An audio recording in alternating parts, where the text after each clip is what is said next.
పల్లెటూరు చాలా బాగుంటుంది. అసలు పల్లెటూరు అంటేనే ఆప్యాయంగా పలకరించే మనుషులు, స్వచ్ఛమైన గాలి, పంట పొలాలు, పచ్చని పరిసరాలు, పెద్ద పెద్ద చెట్లు ఇవే గుర్తొస్తాయి. ఒకప్పుడు ఈ పల్లె కూడా అలాంటిదే.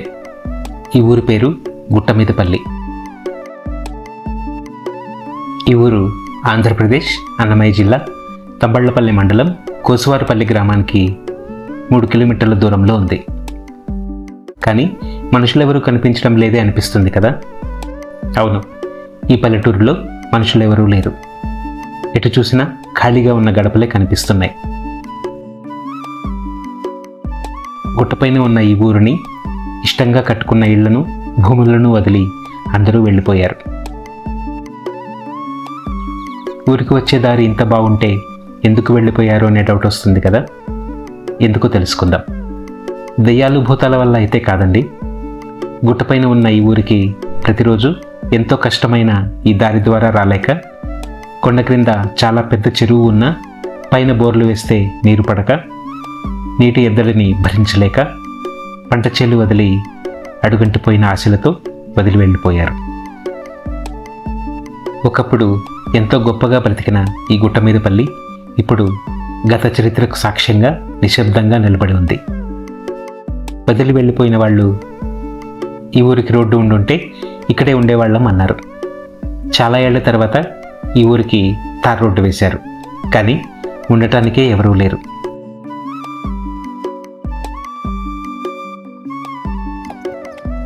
మీరు ఒక్కరే ఉన్నారమ్మా ఇప్పుడు? లేదు సార్, మేము కూడా వెళ్ళిపోయినాము. రోజు వస్తారు. పొద్దున్నే వస్తాము, నైట్ అక్కడ కింద ఉంటారు. గుట్టపైన ఉన్న ఈ ఊరిలోకి వెళ్ళాలంటే ఘాట్ రోడ్డు ఉండడం వల్ల చాలా కష్టంగా ఎక్కి వెళ్ళేవాళ్ళు.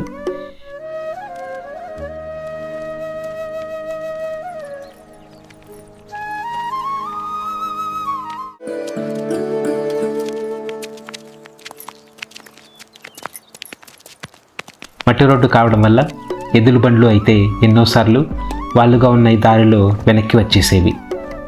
మట్టి రోడ్డులో వాటిని అదుపు చేయడానికి పెద్ద పెద్ద రాళ్ళు అడ్డు వేసేవారు.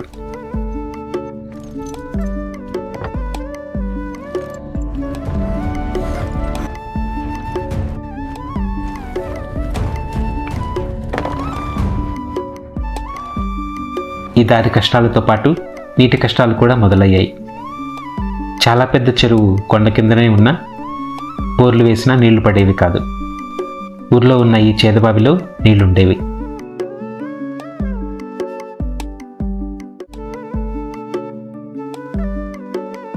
ఇరవై మట్లు లోతుతో అందరి దాహం తీర్చిన ఈ చేదబావి పూర్తిగా ఎండిపోయింది.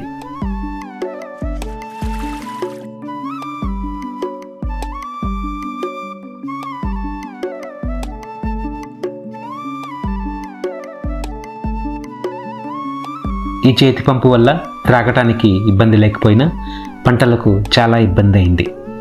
వ్యవసాయ పనులు చేసేటప్పుడు కూలీలకు భోజనాలు కూడా ఊర్లో వండి గుట్ట క్రింద ఉన్న వారి భూముల వద్దకు తీసుకొచ్చేవారు. చూసి చూసి కొన్నాళ్లకు ఒక్కొక్కరే వెళ్ళిపోవడం మొదలుపెట్టారు.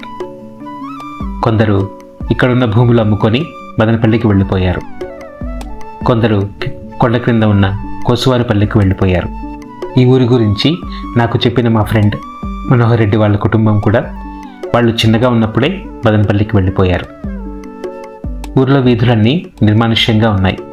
ఈ ఊరు గురించి మాకు చెప్పడానికి వచ్చిన మా ఫ్రెండ్ వాళ్ళ అన్న ఊరి గురించి చెబుతూ ఎప్పుడూ మనుషులతో సందడిగా ఉండేదని, అప్పటి జ్ఞాపకాలను గుర్తు చేసుకొని బాధపడ్డారు.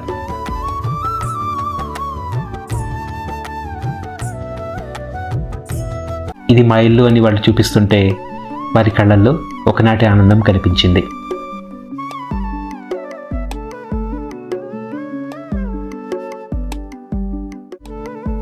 ఈ ఊర్లో గుడి కూడా ఉంది.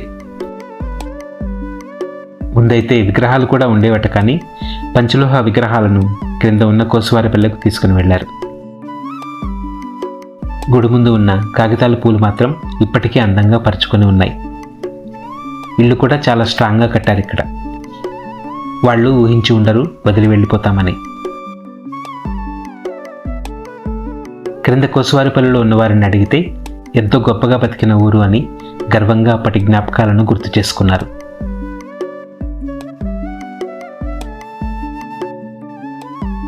ఈ బండపైన ఊరి వాళ్ళందరూ ఒడ్లు, చింతపండు లాంటి ధాన్యాలను ఎండబెట్టుకునేవారు.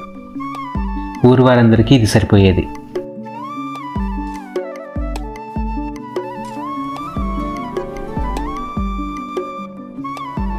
ఊరు వదిలి వెళ్ళిపోయినా అందరూ సంవత్సరానికి 2 సార్లు ఇక్కడికి వచ్చి ఈ బండపైన జాతర జరుపుకుంటారు. ఆ జాతరను బొట్లు అని పిలుస్తారు.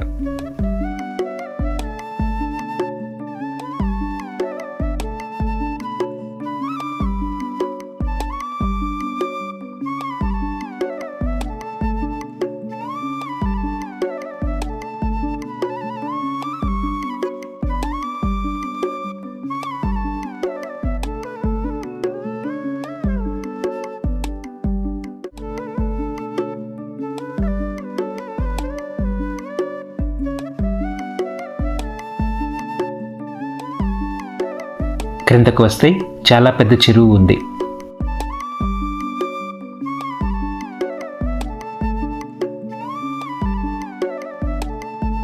ఈ అందమైన చెరువు పేరు భయమ్మ చెరువు.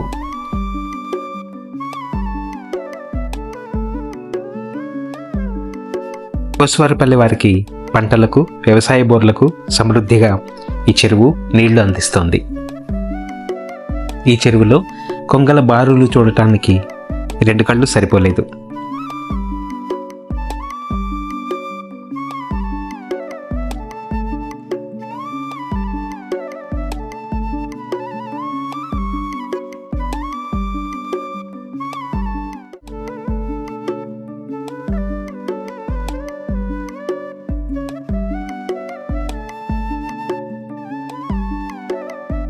చెరువు దాటి వస్తే ఒక అద్భుతమైన శ్రీ వెంకటేశ్వర స్వామి గుడి కోసువారిపల్లిలో ఉంది. 15వ శతాబ్దంలో శ్రీకృష్ణదేవరాయల తమ్ముడు అచ్యుతరాయల పరిపాలనా కాలంలో శ్రీ కంభంపాటి తిమ్మరాయని వెంకటాద్రి నాయుడు గారు కట్టించిన గుడి ఇది. ఈ గుడికి చాలా మాన్యాలున్నాయి. మరో విశేషం ఏమంటే శ్రీ తళ్లపాక అన్నమాచార్యులు కూడా ఈ గుడిని సందర్శించి ఈ గుడిలోని స్వామి సౌందర్యానికి ముగ్ధులై ఆయన మీద 2 కీర్తనలు కూడా రచించారు. కాలక్రమంలో శిథిలమైన ఆలయాన్ని ఎండోమెంట్ డిపార్ట్మెంట్ వారు ధ్వజస్తంభం, ప్రాకారాలు, గోపురం, కళ్యాణ మండపం పునర్నిర్మించి జీర్ణోద్ధరణ చేశారు. తరువాత 2010వ సంవత్సరంలో తిరుమల తిరుపతి దేవస్థానం వారు తమ అధీనంలోకి తీసుకొని పండుగలు, బ్రహ్మోత్సవాలు వైభవంగా నిర్వహిస్తున్నారు. ఇప్పుడు ఈ గుడి ముందు ప్రతిరోజు 30 మంది బృందంగా కలిసి కోలాటం నేర్చుకుంటున్నారు. శిక్షణ పూర్తయిన తర్వాత తిరుమల తిరుపతి దేవస్థానం వారి కార్యక్రమాల్లో వీళ్ళు ప్రదర్శనలు ఇస్తారు. అంటే కొన్ని రోజుల్లో ఇప్పుడు నేర్చుకుంటున్న ఇక్కడ అందరినీ టీటీడీ వారి కార్యక్రమాల్లో అంటే బ్రహ్మోత్సవాలు, పండుగల్లో చూడవచ్చు.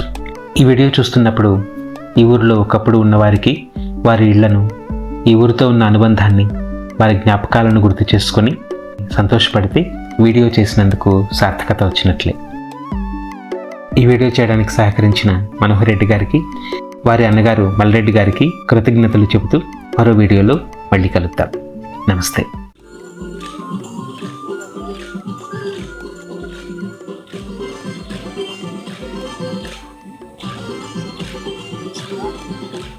పల్లెల్లో పండుగలు ఎంత ముద్దుగుందో, ఎంత గమ్మతుందో, యాదికొస్తేనే మనకు ఊదినట్టు ఉందో, ఉండినట్టు ఉందో.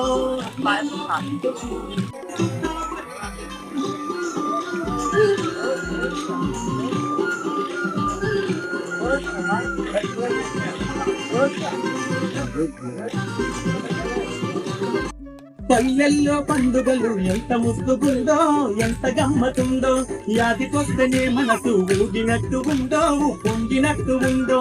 పల్లెల్లో పండుగలు ఎంత ముద్దుగుందో, ఎంత గమ్మతుందో, యాదికొస్తేనే మనకు ఊగినట్టు ఉందో, పొంగినట్టు ఉందో. మగదాటి దత్తంగా ఈ గదోమకాలమని ఇళ్ళను ఇరుకులన్నీ పెండతోటి శుద్ధి గలికి, పెండతోటి శుద్ధి గలికి, ఎల్లమన్ను పూత పూసి శుద్ధ పట్టీలు దించి కంచుడు బొట్లను పెట్టి స్వామి గణేశ కైలాస పుత్రుడవు మా గణపయ్య, ఈ కలియుగాన దేవుడవు నీవేనయ్యా. కమ్మటి నెయ్యి నీకు చిన్ని గణపయ్య, కుడుమంతా పప్పు నీకు బొజ్జ గణపయ్య. పంచామృతాలు నీకు భక్తితోటి పెట్టేము, పరుగు పరుగున నీవు ఆరగించరావయ్యా. రావయ్య రావయ్య మా గణపయ్య, కల్లారా నిన్ను చూడాలయ్యా. కల్లాతో శుభదక్షిణముతో అల్లయ్య ప్రీతిగలు